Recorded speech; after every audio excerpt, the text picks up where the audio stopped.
Tengan todos muy buenas tardes. Gracias por estar acompañándonos. Estamos esta tarde iniciando una nueva teleclínica con el apoyo del Instituto Nacional de la Salud a través del proyecto ECO acerca de temas importantes en cuidados paliativos.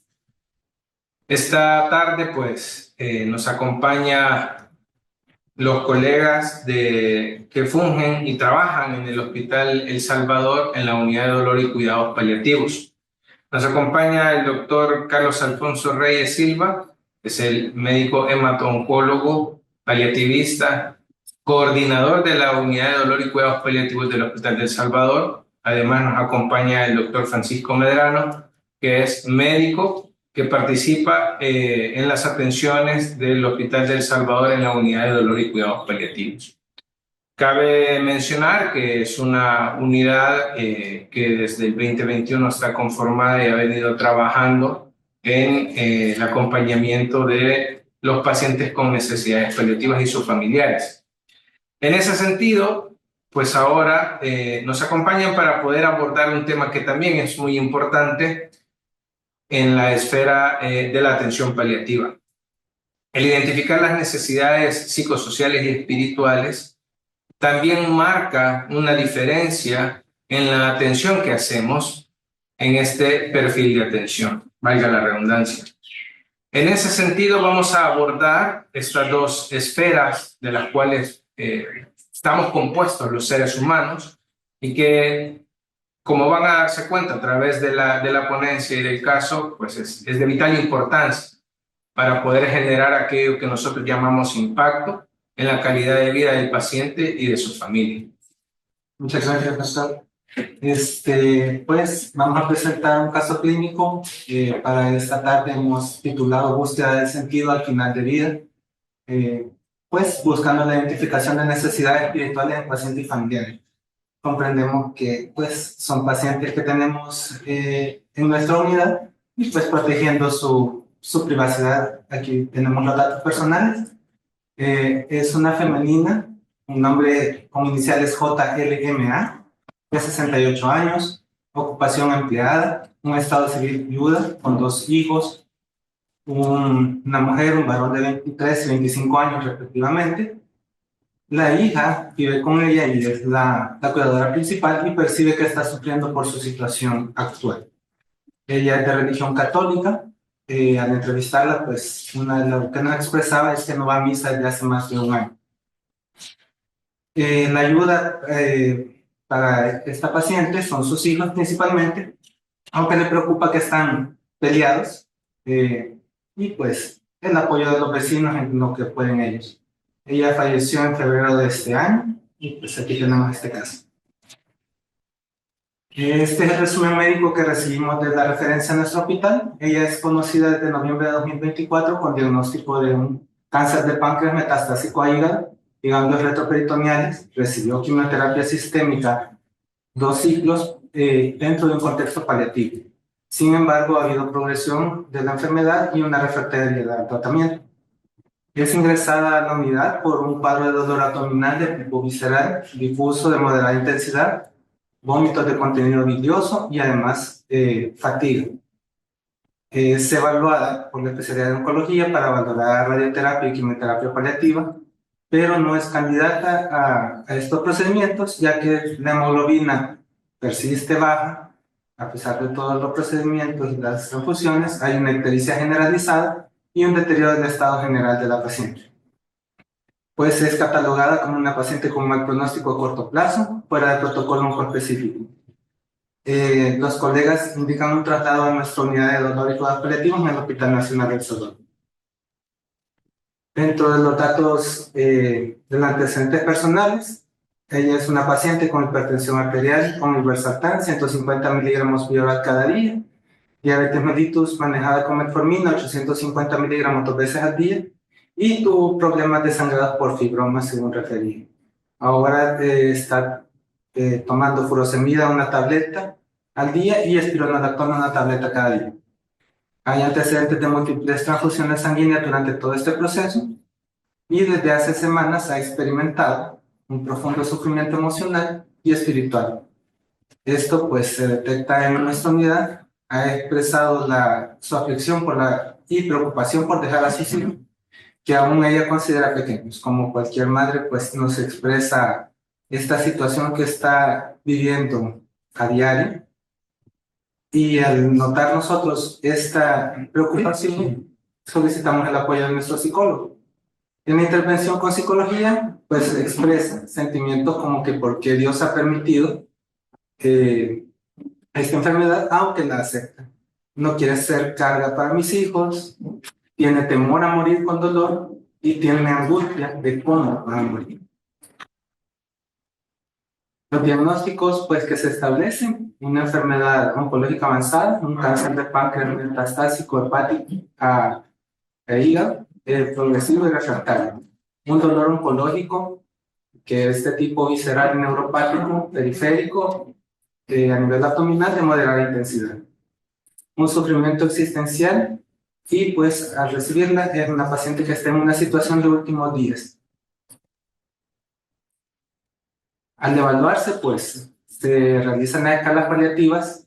Es una paciente que presenta un índice de Karnofsky del 20%, ya hay un deterioro bastante marcado en su estado general. Es una paciente NECPAL positivo, en estadio 3, con 6 puntos. Se realiza el PAP score, la evaluación de pronóstico paliativo, y me da 15 puntos de la escala, dando una probabilidad menor del 30% de sobrevida en 30 días.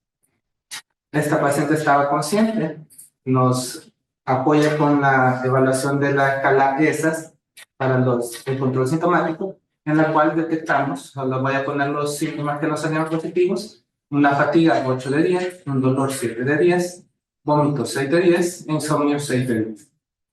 En apariencia general, pues una paciente que está alerta, orientada en tiempo, lugar y persona, está quejumbrosa, se nota una fase de fatiga, evidentemente histérica, y una palidez generalizada. El abdomen se encuentra globoso por la tumoración y hay ascitis. Además, hay un dolor a la palpación profunda. Sus signos vitales: una presión arterial de 90/70, una frecuencia cardíaca de 102, una temperatura de 37.2 y una saturación de oxígeno de 93%. Estos son los exámenes de laboratorio que se detectaron al momento de su ingreso: una hemoglobina de 6.5, un hematócrito de 21.2, plaquetas de 135.000, glóbulos blancos de 13.500, con unos neutrófilos del 80%, linfocitos del 15%, una albúmina de 2.7 gramos, una bilirrubina total de 12, bilirrubina indirecta de 10, una creatinina de 2.1, calcio de 9.8, un sodio de 125 y un potasio de 4.8. Si recordamos la escala, el PAP score, la escala paliativa pronóstica, se midieron estos parámetros: la disnea, que en ese momento no se detectó. Sí había una anorexia debido a la tumoración, a la sensación de saciedad, un Karnofsky, como ya lo describíamos, del 20%, una predicción de supervivencia de la apariencia clínica de 1 a 2 semanas. Ya veíamos en los exámenes, hay glóbulos blancos mayores de 11.000, ya le daba una puntuación de 1.5, y linfocitos menores de 11.9, dando unos 2.5 puntos para la escala, haciendo un total de 15 puntos, clasificándola en un grupo de riesgo C. Como mencionábamos anteriormente, pues una supervivencia a 30 días menor del 30%.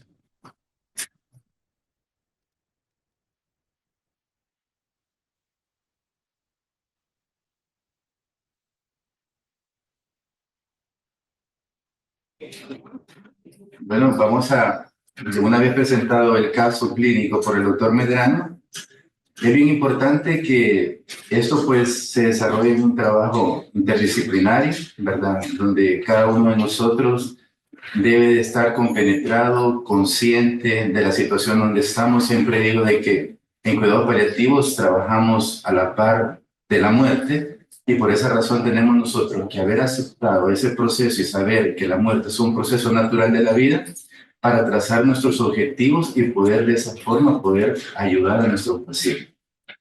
Los objetivos de encontrar la necesidad de las necesidades espirituales que pueden tener nuestros pacientes, ¿verdad? Lo trataremos a través de tener recursos espirituales del paciente y la familia, utilizando herramientas válidas y conocidas por todos los integrantes del equipo interdisciplinario, para sistematizar registros y favorecer la comunicación y el resultado. Y el otro objetivo es realizar intervenciones generales y especializadas si la situación lo merita. Hay una herramienta que se trabaja en la Sociedad Española de Cuidados Paliativos, SECPAL, ¿verdad? Que se llama el gate, como puerta, gate se escribe, ¿verdad? Donde es la herramienta que más se utiliza y que nos orienta para ir a buscar la asistencia espiritual y las necesidades espirituales que nuestros pacientes y sus familias necesitan. Entonces, esta la vamos a dividir en 4 puntos importantes que debe llevar todo protocolo de asistencia espiritual en clínica.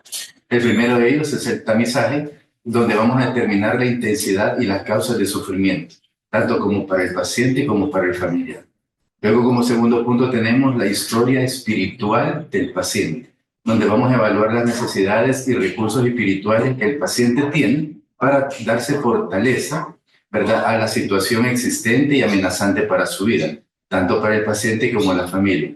Luego de eso tenemos un plan de acompañamiento, cuáles son los focos de tratamiento, las intervenciones y los tipos que vamos a tener y cómo vamos a compartir y analizar en un equipo interdisciplinario y los roles que vamos a desempeñar en cada uno de nosotros. Y como último punto tenemos la evaluación o la autoevaluación del equipo, ¿verdad?, de todos los resultados de la intervención que se ha realizado en los 3 puntos anteriores.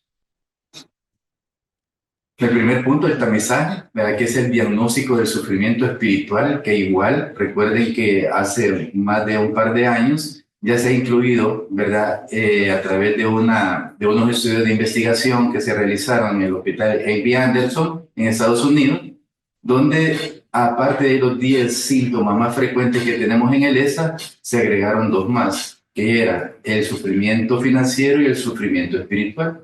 Entonces igual lo podemos calificar dentro de una escala de 0 a 10. Entonces, este sufrimiento del dolor espiritual, aunque lleve la palabra dolor, va más allá del dolor físico, ¿de acuerdo? O sea, no tenemos que confundirnos en esa parte, que si lleva dolor, es un dolor espiritual, es una sensación de agonía, una sensación de desesperación que el paciente puede tener por muchas preguntas que le vienen en este momento de una condición clínica y que muchas veces está cerca o está en agonía cerca de un fallecimiento. Entonces, esos son aquellos síntomas que van más allá de los problemas físicos y saber nosotros qué otra cosa le duele, como por ejemplo dejar a su familia, dejar su trabajo, sus cosas materiales, qué le produce malestar, qué lo hace sufrir en ese momento. En realidad, la pregunta, la interrogante en este tamizaje es ¿qué necesita este paciente para morir en paz? ¿Verdad? Porque el sufrimiento es un estado de distrés, malestar, aflicción que se produce cuando, como dice Edith Cazzel, ¿verdad?, todo sufrimiento es aquella sensación de una pérdida de la integridad que cada uno de nosotros tenemos por vernos amenazados por una enfermedad que lógicamente ha sobrepasado los tratamientos y que lastimosamente tenemos una muerte próxima. Las preguntas complementarias que debemos hacernos en este tamizaje, que es el primer punto, es ¿qué le parece importante que sepamos de usted? Nosotros preguntarle al paciente, ¿qué le parece importante que nosotros debemos de saber de usted para poderle ayudar más? Y como siempre tendremos a los familiares a la par, también preguntarles a ellos cómo podemos acompañarles en este proceso para poder ayudar a nuestro paciente. En este caso, pues a la paciente que el doctor Medrano ha presentado. Otra de las preguntas, ¿qué es lo más importante para usted para sentirse bien en este momento? ¿Y cómo podemos ayudarles? Son preguntas directas. Obviamente no es en la primera intervención que el paciente viene, claro, viene, revisamos el expediente, porque algo bien importante que se me había olvidado es que en el momento que iniciamos el tamizaje o la herramienta del GAZE, que es la herramienta que recomienda la CEPAL para poderla utilizar, debemos nosotros de contemplar primero, hacer un reconocimiento del paciente que vamos a tratar. Debemos de agarrar el expediente y leerlo con cuidado, comprendiendo, analizando y nosotros sacando de ahí cuáles pueden ser las intervenciones que podemos realizar a través de la identificación de los problemas espirituales o necesidades espirituales que el paciente tiene y la familia. Y de ahí, antes de hablar con el paciente, podemos hacer una reunión con la familia como para tener un mejor abordaje. Y de esa forma ir directamente con el paciente. Recuerden que esta paciente tiene un 20% de Karnofsky. No podemos extendernos mucho porque se va a cansar durante la entrevista. Entonces tenemos que ir con preguntas directas, ¿verdad? Ya una vez nos haya conocido, una vez ya haya conocido al equipo también, que haya tenido la entrevista con el psicólogo, para nosotros decirle que hemos notado en este momento un sufrimiento que podría ser por ejemplo, el que sus hijos estén peleados en este momento, pero cuál es lo que ella realmente es su problema. La tercera pregunta, ¿verdad? Es, ¿qué es lo que le preocupa en este momento?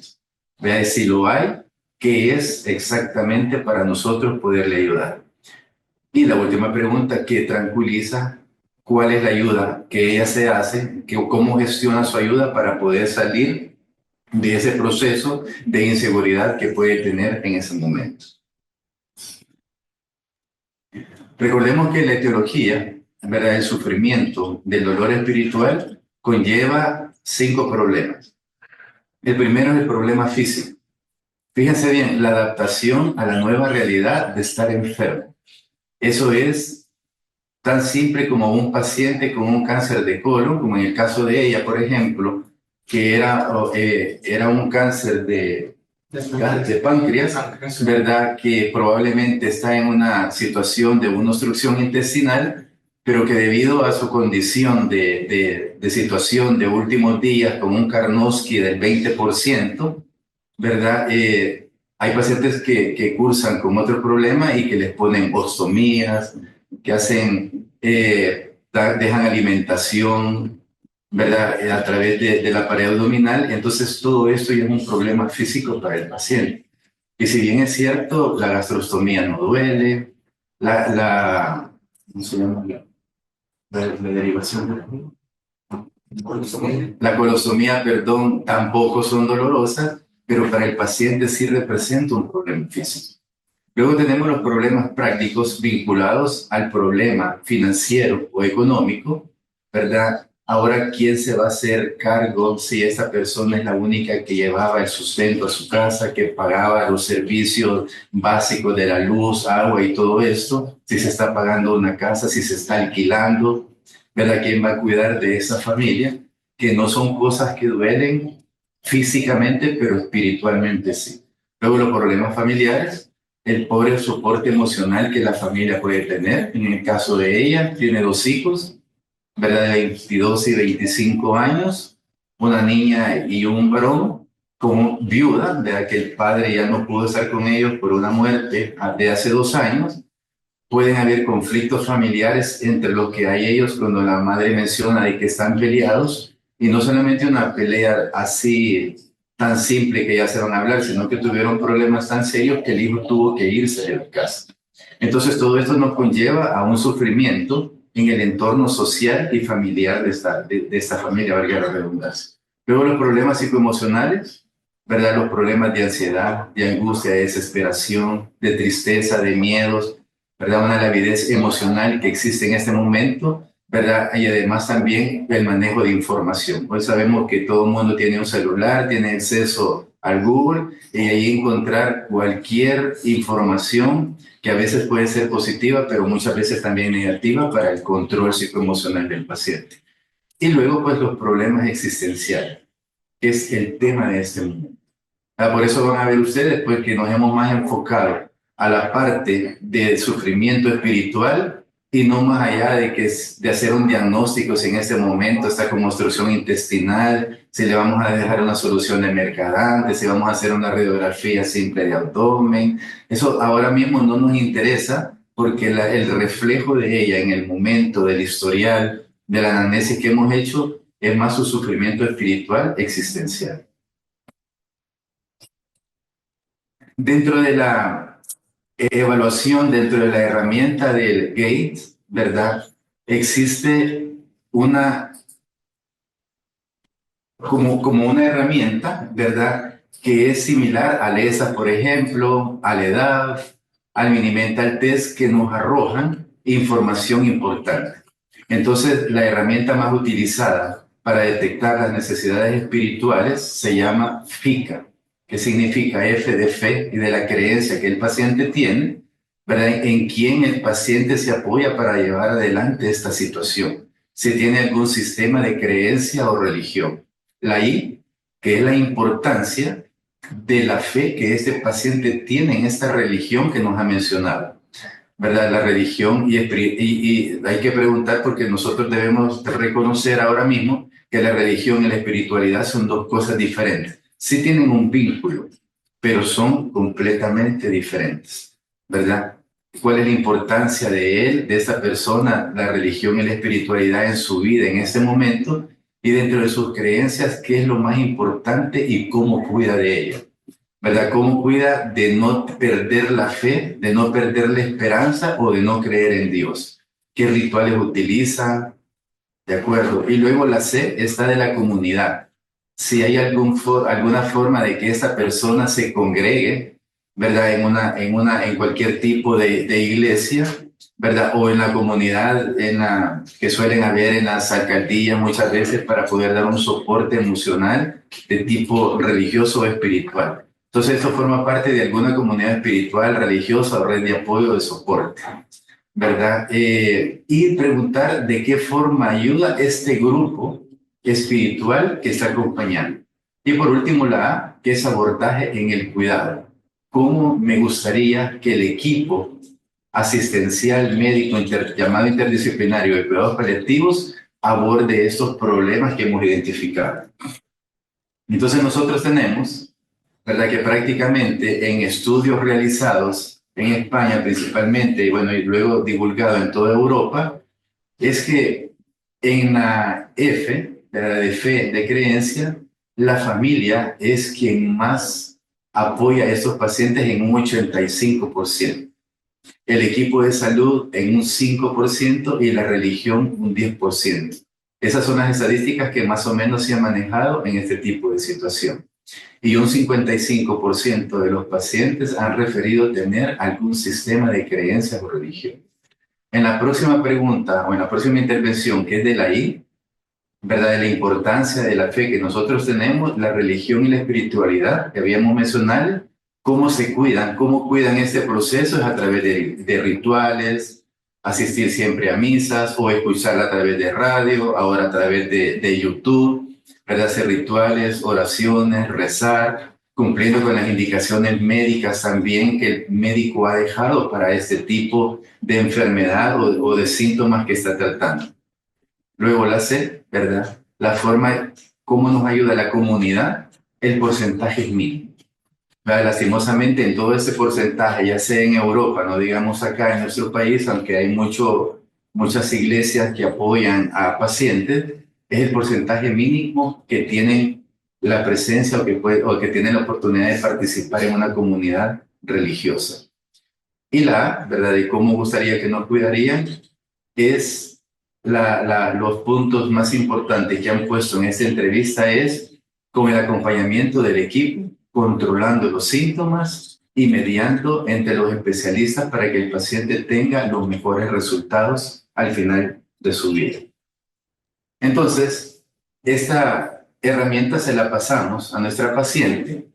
Recuerden la anamnesis que hacía el doctor Medrano, una paciente viuda, una paciente con 2 hijos que han tenido una discusión fuerte, con muy pocos ingresos económicos, había dejado la iglesia, pues ella decía que antes iba ocasionalmente a misa, pero que de un año no participaba en ninguna comunidad religiosa. Entonces vamos a ver que la fe en ella es una paciente creyente, cree en los valores de la familia y la importancia de educar a sus hijos en un ambiente cordial sin conflictos. Eso le creaba problema a ella porque sus hijos estaban en conflicto en ese momento, donde el padre estuvo presente en todo este proceso, pero que lastimosamente había muerto 1 año o 2 años atrás.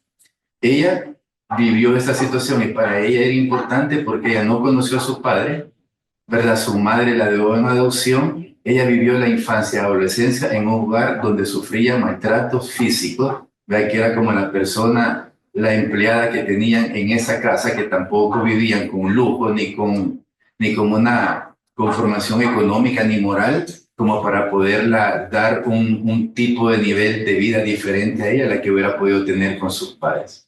Entonces, este ya es una primera evaluación con la cual nosotros teníamos que estar pendientes de qué hacer.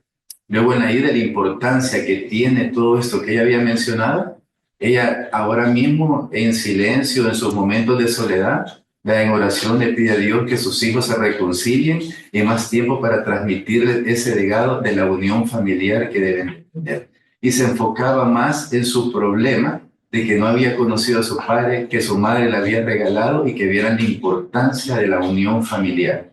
Y que fueran ellos, pues para ella, antes de morir, los quería ver juntos nuevamente, pero no solo como para quedar bien con ella, sino que realmente que eran hermanos del mismo papá y de la misma mamá y que tenían que amarse como tal.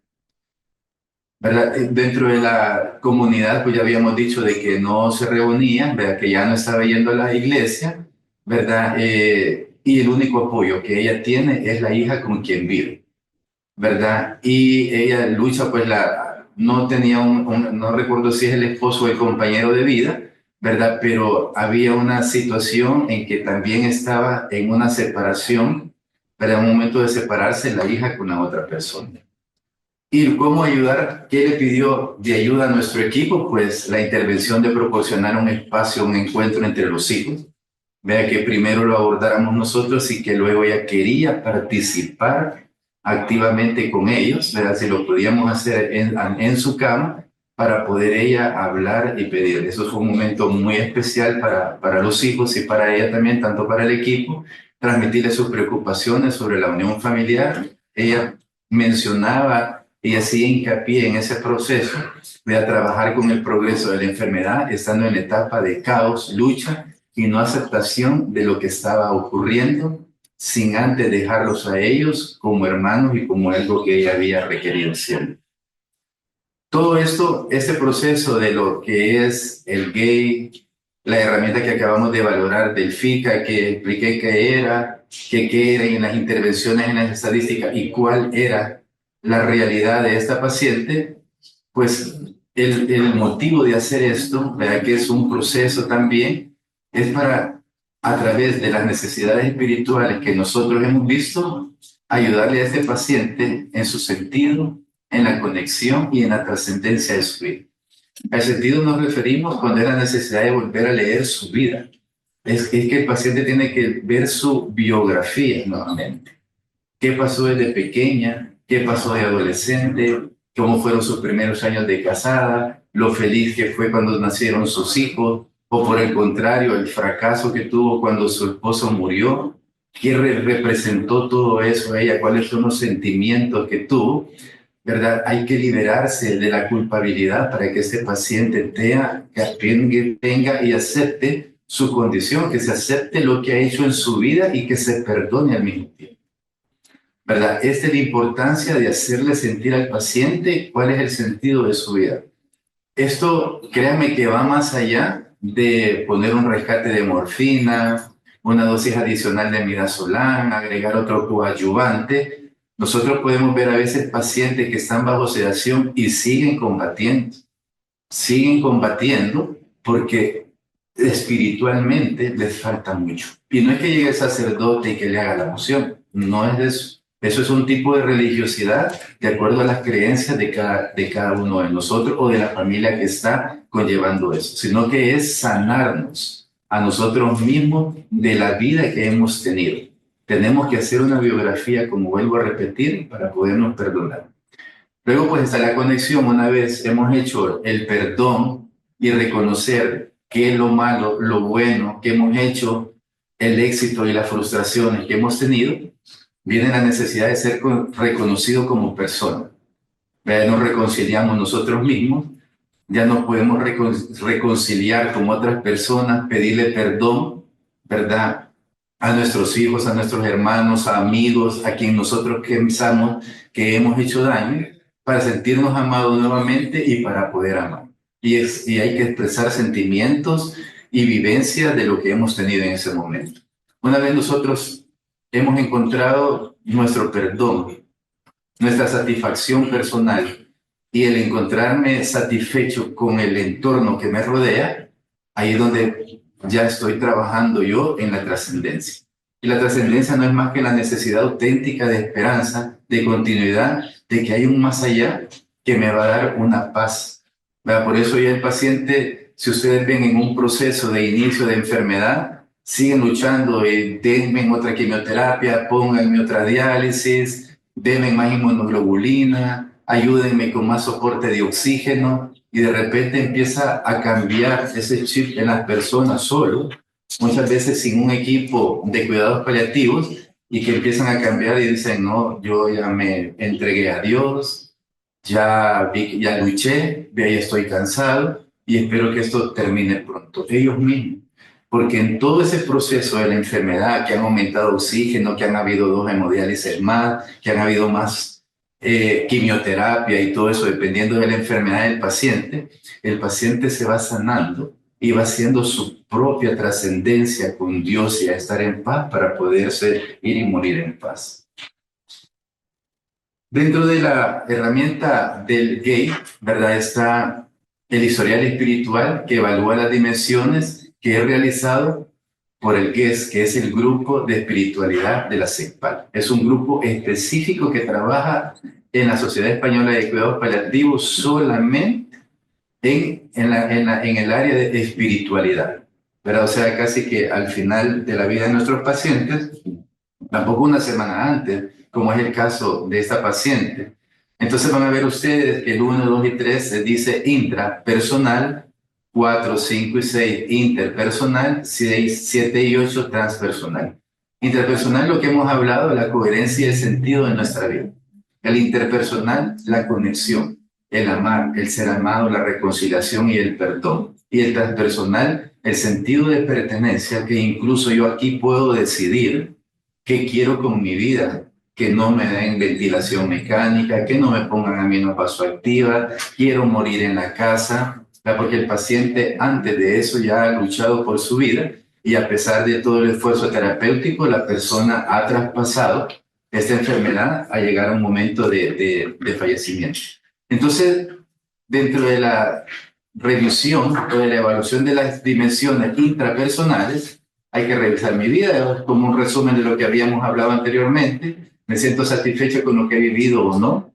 He hecho lo que tenía que hacer en la vida, encuentro sentido a mi vida, ¿verdad? Luego en el interpersonal me siento querido por las personas que me importan, me siento en paz porque me he reconciliado con mi hijo, con mi esposa, con mi ex esposa si se divorció y se volvió a casar, con un hijo que tuvo fuera de matrimonio. Estos son momentos importantes en este proceso de que el paciente está haciendo una dimensión espiritual antes de morir. Todo eso es importante, por eso es importante la biografía en un inicio, porque nosotros como equipo tenemos que ayudar a esta persona que si tiene un hijo que tuvo hace 20 años y no lo ha vuelto a ver y es lo que le está afectando y es lo que le está dando un dolor espiritual, hay que tratarlo de conseguir.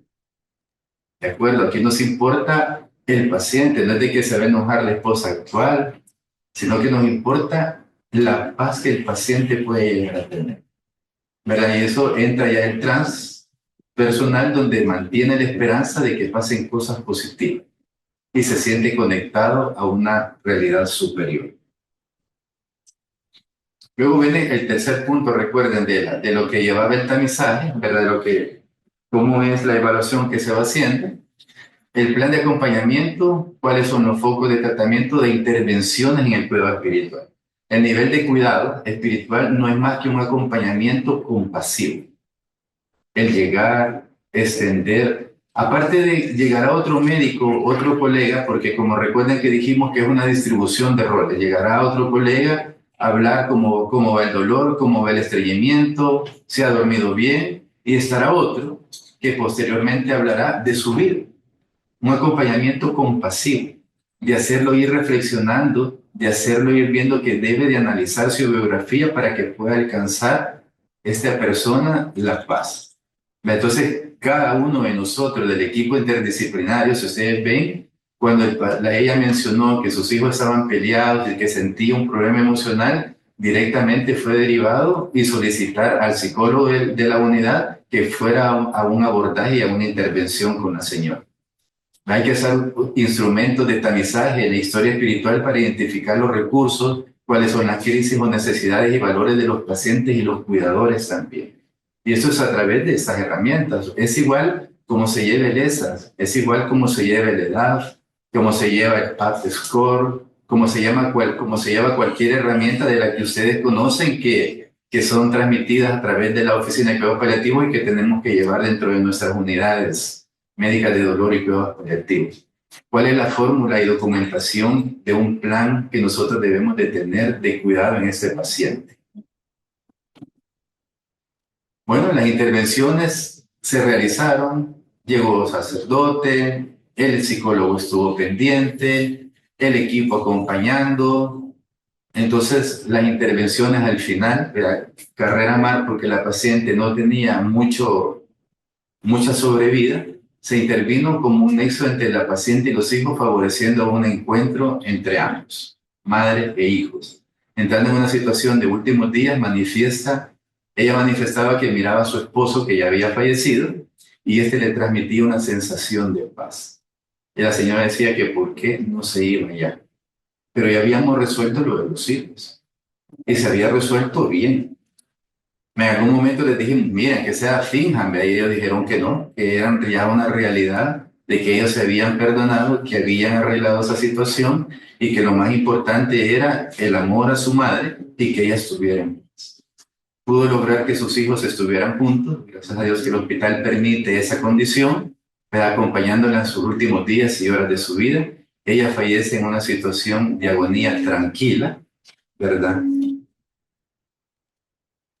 Antes de eso, por eso les decía, imagínense, hemos hablado de tanto, pero cualquiera puede decir cuál fue el dolor.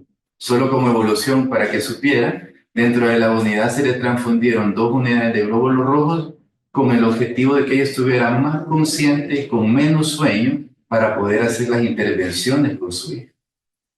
No la transfundimos para mejorar la hemoglobina y que muriera con hemoglobina de 8, ¿verdad? Sino que para que estas unidades nos ayudaran a que ella estuviera más consciente en el momento de hacer sus intervenciones. Hemoglobina de 6, con un proceso inflamatorio por todo su cáncer, era muy difícil. El dolor abdominal asociado a una obstrucción intestinal, estuvo con butildioxina, con morfina, cada 4 horas vía subcutánea inicialmente que la estuvo bien. Luego, pues, antes de su fallecimiento, en las últimas 72 horas, se instaura una bomba de infusión continua combinada para hacer una sedación paliativa superficial, más que todo por la angustia y desesperación que mostraba. Con midazolam 30 miligramos, morfina 20 miligramos en infusión de 24 horas, requiriendo 2 rescates de morfina al día. Ella fallece confortable, manteniéndose en un Ramsay 3 y 4 en compañía de sus hijos, que la amaron y le prometieron muchas cosas. Pero entonces, eso es lo importante. Esa es la espiritualidad. La espiritualidad es algo que no se aprende, no se puede leer, sino es algo que tenemos que descubrir cada uno de nosotros. Y eso se descubre con el amor, con la empatía, con la compasión, con la solidaridad, puntos suspensivos de que lo que nosotros debemos de tener con nuestros pacientes.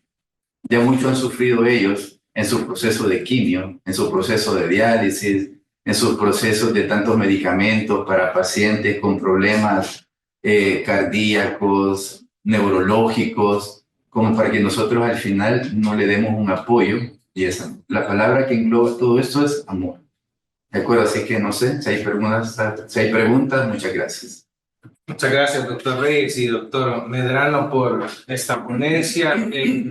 Es algo muy, muy importante y además interesante, ¿no? La biografía de cada persona, o sea, todos nosotros, nuestra biografía escrita en el día a día. Y es importante reencontrarse con esa biografía para poder tener, digamos, más estabilidad en lo que somos los seres humanos. Mente, cuerpo, pero también una psiquis y una espiritualidad que cuando nos encontramos en estas situaciones de acortamiento de tiempo de vida y demás, o un sufrimiento, pues esto se vuelve mucho más importante aún.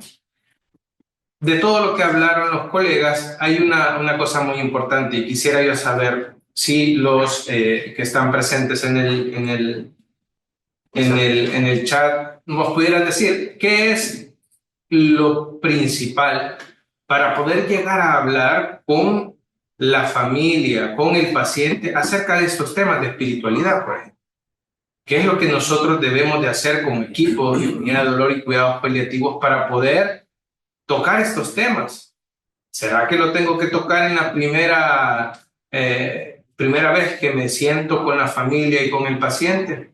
¿Qué debo de hacer? ¿Qué se les ocurre que deberíamos de hacer? Es algo que lo hemos platicado en algunas ocasiones. Tal vez si nos lo ponen ahí en el chat o alguien nos quisiera decir abrir el micrófono y darnos una idea de lo que piensan que podemos hacer.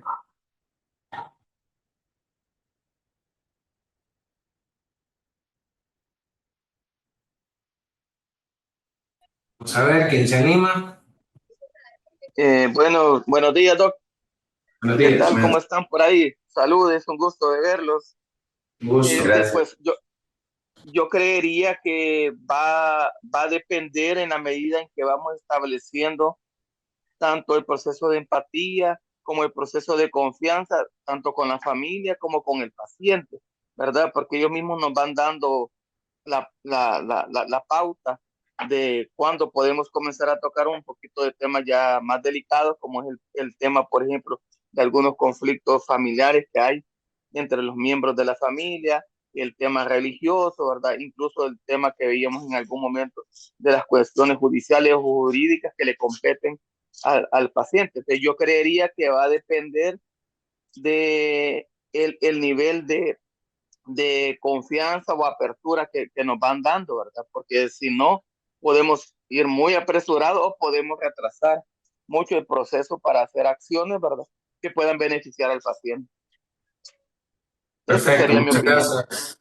Muchas gracias, Mario. Gracias. Parece que había una mano levantada también. En eso, si quiere abrir el micrófono, pues adelante. También voy a leer una de las respuestas que estaban en el chat también.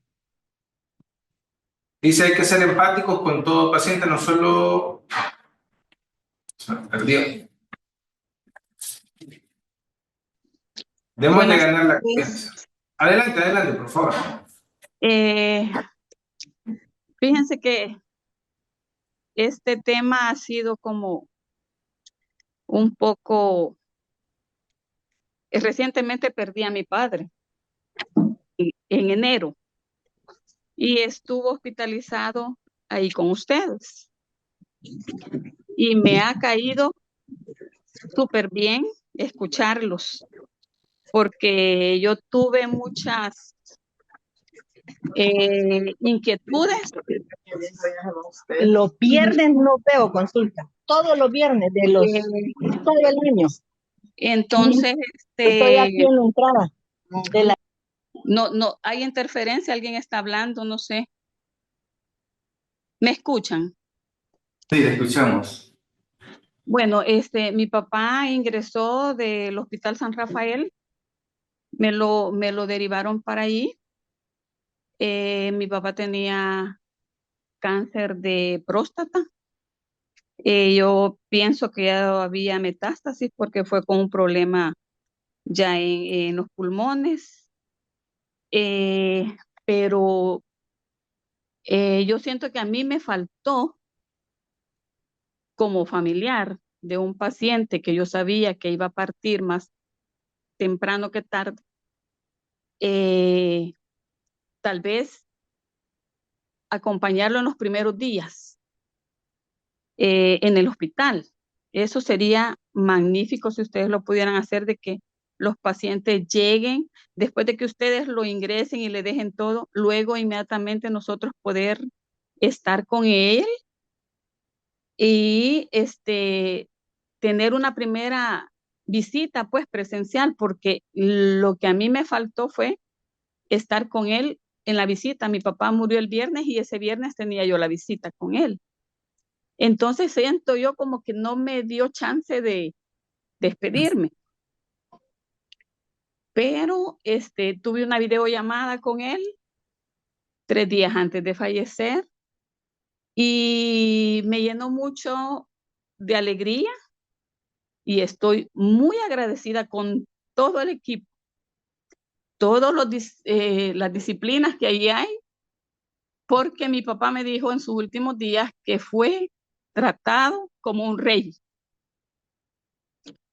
Y tuve la oportunidad de mandarle una camándula que era de él, la usaba a diario y siento que se fue de una manera con mucha paz, con mucha atención, sin dolor y eso me fortaleció mucho a mí. Y la verdad que qué bueno que están ustedes ahí para yo poderles decir lo agradecida que estoy con todo el equipo del Hospital El Salvador.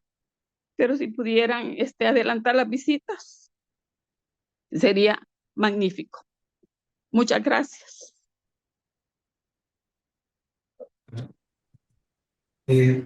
Buenas tardes, doctora. Sí, fíjese que realmente me sería útil identificar quién era su papá, porque nuestra área de cuidados paliativos sí permite la visita a diario. En el caso de las otras áreas, como medicina interna, cuidados críticos, cuidados intermedios, como son áreas más saturadas, programan sus visitas por días. Comprendo ese dolor que manifiesta en haber perdido un tiempo tan valioso en ese momento, pero ha tenido usted también la oportunidad de compartir ese momento de espiritualidad a través de la religión con su papá. Sí, tomaremos esto muy en cuenta para ir dando también recomendaciones, porque sí es importante el acompañamiento familiar independientemente de donde esté, sea en paliativo, en unidad de cuidados intermedios, en hospitalización. Creo que será tomado en cuenta y de parte de nuestro equipo, pues un abrazo solidario para este momento tan triste que está pasando en este momento usted y su familia. Muchas gracias también, Silvia, por compartirnos su experiencia. Créame que es de bastante valor en esta situación, en este contexto, para poder entender de que todas las personas podemos pasar por alguna situación. A veces al estar del lado del sector salud, creemos que solo a mi vecino le puede pasar, pero no a mí. Y a decir verdad, nos puede pasar a cualquiera. Y entonces es ahí donde debemos de ser, con todos los pacientes, con todos los familiares, empáticos. Tenemos que ser abiertos a entender, a saber, a tener paciencia para poder generar esa confianza que era la palabra clave en la solicitud que le hacía de qué opinaban antes de poder hablar de alguna situación psicoemocional, alguna situación hoy espiritual. Y eso es lo importante, generar un ambiente de confianza con la familia, con el paciente, para poder tocar estos temas que son de muy nosotros, y entender que esto no lo vamos a resolver en un día, ¿no? Que no lo podemos abordar hoy y a lo mejor mañana podemos tener otra sesión de igual tiempo, porque no puede ser, tengo 2 horas para hacerlo y si no lo hago en estas 2 horas ya no lo hago después. O sea, esto es darle continuidad, es de darle seguimiento. Por lo tanto, entonces, podemos decir que la persona como un ser humano físico, psicosocial, o sea, el abordaje holístico que hacemos en cuidados paliativos. Si dejamos de lado la situación espiritual, pues a lo mejor es que no estamos abordando el sufrimiento como debe ser. Sí. Porque podemos pensar, decía el doctor, bueno, para que tengan un poco en contexto también de la parte física, qué es lo que se hizo, si se hubiera hecho la parte espiritual, pero no hacemos esta parte física tampoco, o viceversa, no se logra esa situación de la familia y su paciente tengan ese tiempo, que no importa cuánto haya sido, pero que sí haya sido ese tiempo de calidad para poder decir, yo quiero que ustedes estén como hermanos que son, que se quieran, ¿no? Y eso se llama calidad, ¿sí? Es calidad de vida, es el impacto que generan las atenciones vistas desde todas las aristas que somos los humanos, entendiéndolas también y saberlas abordar también, porque eso es otra parte muy importante. No puedo decir que voy a hacer indagación en un tema espiritual si no estoy preparado también.